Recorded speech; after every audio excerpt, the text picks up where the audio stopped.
Enfin, toujours Sayo Lelo, on a date. En exclusivité mondiale, date, il y a eu arena, il y a fait rigolo.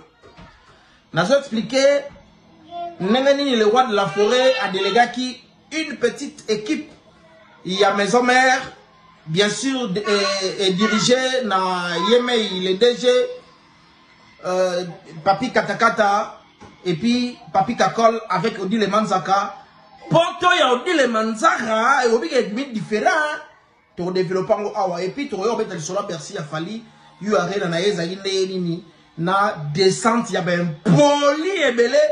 Oh, fallait mettre la poto, sale comportement, bah mettre la poto, poto bimi solo, poto kobi solo yantaba, yango mono Odile Manzaka zongi na ye. Zalawana lana moi sangoneri to repanza yango bongo mona mboka babengi bongo Fabrice Lolema source intarissable ya mituka ozana kisasa ozana na poto aux États-Unis aux carpe na marque américaine mais consommera trop te ba carpe na ba moteur vimba ya marque to ko linga kota contact na Fabrice Lolema source intarissable ya mituka moto moko bien kasi na France wana to zana bongo na firme ma topé, hein, firme ma topé, et puis tu vas ici bon Tazi King bilamba ebele yo di plaisir au sari batu na Dallas na concert à Jésus de Nuance na koyi jamais robot ça na Blanchard et tous. Alors tu veux savoir bien que mes hommes et au Kenemi kilité ba bengani bango yi ba beta biso chobo sa makolo to sutuka boye Odile Manzaka déjà boutou na kati ya Air France na Papi Kakol sebondo ya machine 9 yang Papi Kakol na zo benye mikolo yo na moni ke ouera comme il a préfet de l'école article Papi Kakol rôle ya formation là désormais Papi Kakol a comme formateur pour niveau zo recruter la maison mais ozara na ideti poto yo Odile Manzaka et l'équipe poto il y a bana wana nyonso on soit chen make up comme les ana noa parole make up melongi bonga ate mani kaso ki badika a parole make up nelongi mais beauté limité ko kam Odile Manzaka oza danger pour na loba jango bien Odile Manzaka bilamba ya poto mais yé moko mutu na comité mais bilamba déjà ça ya poto aspect déjà ya mikili mais moi commenter so tama comme na mikili à la question que bata maison va vivre bien. Parce que Odile Manzaka a affronté Macron. Na France va lire héros. Odile Manzaka est na carte France à $100,000. Alors Kabila ba na France pour boni ba tutu ba kenda mikili ba kenda osenga. Pour balobi mani ke niveau zo sengele la ba tombo batama.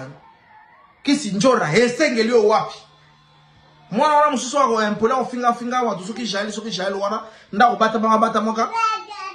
Parce qu'on manquait qu'on fait le bidé 3 et qu'on n'est pas n'importe qui. Et pas aux les gogo. Et yébanité. Pour monter au gogo l'eau. A yébanité. Qu'on n'a pas besoin d'envoyer quelqu'un. C'est-à-dire, on remise les gogo. Yo, on prend les fingers dans yo. Donc, Odile Manzaka, pour ton aïe, ça a un impact moro différent. Au kitimi qu'il pour une semaine. Vous avez un matin il y a 4 ans. Si je m'abuse. Vous avez un matin il y a Fanny.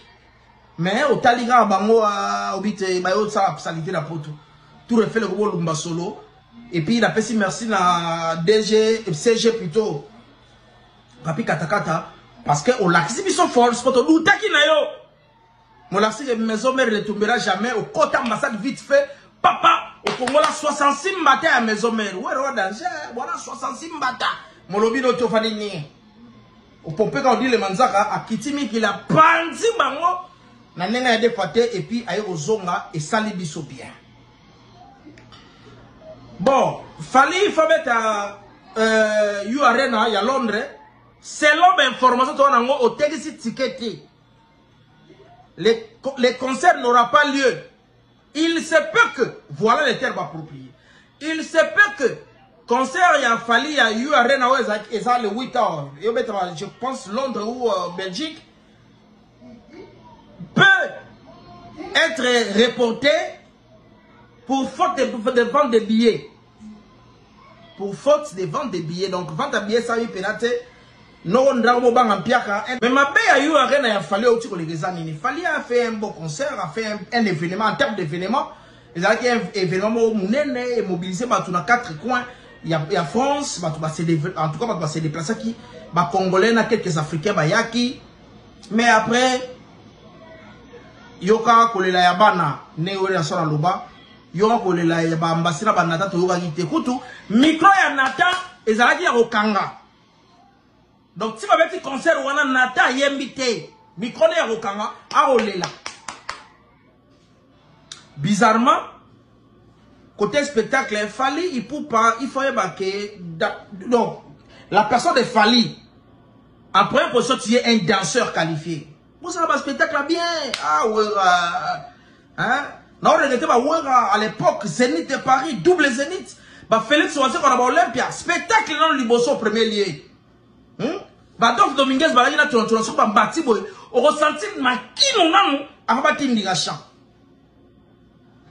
On dirait au continent, j'ai à faire rigolo là-haut, et hier, à Pessina, nous chant Liboso, après, Bilesi, pas possible. Parce que bizarrement, ils ont pèse à chant. Era obina ha yomoro obini yomoro na garçon on a dit sengé wana et puis n'attend pas aussi danse mais les autres des majorettes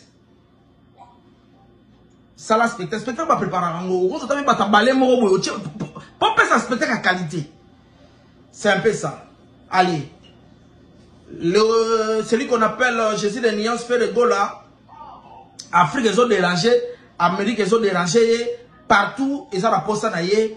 Maintenant, à quand est-ce que Jésus de Nuance va prester na Paris wana na tsakio ozozwa précision nango awa chez monsieur le potier Jérémy Yoka la voix de Kinshasa héros vivant et historique le père du moment que je suis na opé sur ma détail mais en attendant yeba que Jésus de Nuance déjà va côté les 16 à en États-Unis donc aoya na bien sûr va côté les 13 14 pour les 16 États-Unis moto zongi parce que Azar a deux équipes aux aux États-Unis et Tikali et Bougete Azoika équipe aux Kisasa Baké Côte d'Ivoire Baké Kenya Basali Sava tourner en Afrique Azongi pour nous rencontrer là baya ilus là baninga tout ba continuer tourner à Jésus de l'Alliance bande konangai musique ya passe bota garçon na choko wa risenso bonda sili au finga risele yo mais lelo disque ya sele oye toye ezobeta mais personne na choko ki senso wana abeta côté.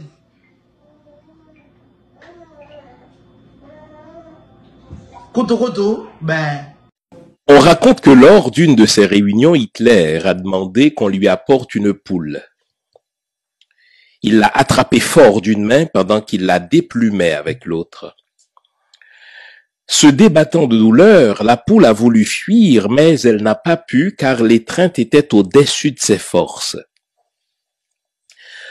Après avoir complètement déplumé l'infortunée poule, Hitler a ramassé toutes les plumes en disant à ses collaborateurs « Maintenant, regardez bien ce qui va se passer. » Hitler a lâché la poule sur le sol et s'est éloigné d'elle. Il a pris une poignée de grains de blé et a commencé à marcher dans la pièce en jetant les grains de blé au sol derrière lui. Ses collaborateurs hantés ont vu que la poule, bien qu'effrayée et saignant, suivait avec douleur mais docilement son bourreau pour ramasser quelques miettes qu'Hitler laissait tomber derrière lui en tournant dans la pièce. S'adressant alors à ses acolytes surpris, Hitler leur dit « Ainsi vous venez de voir de quelle manière on gouverne facilement les peureux, les lâches ou les faibles. Vous avez vu comment la poule m'a suivi malgré la douleur que je lui ai causée.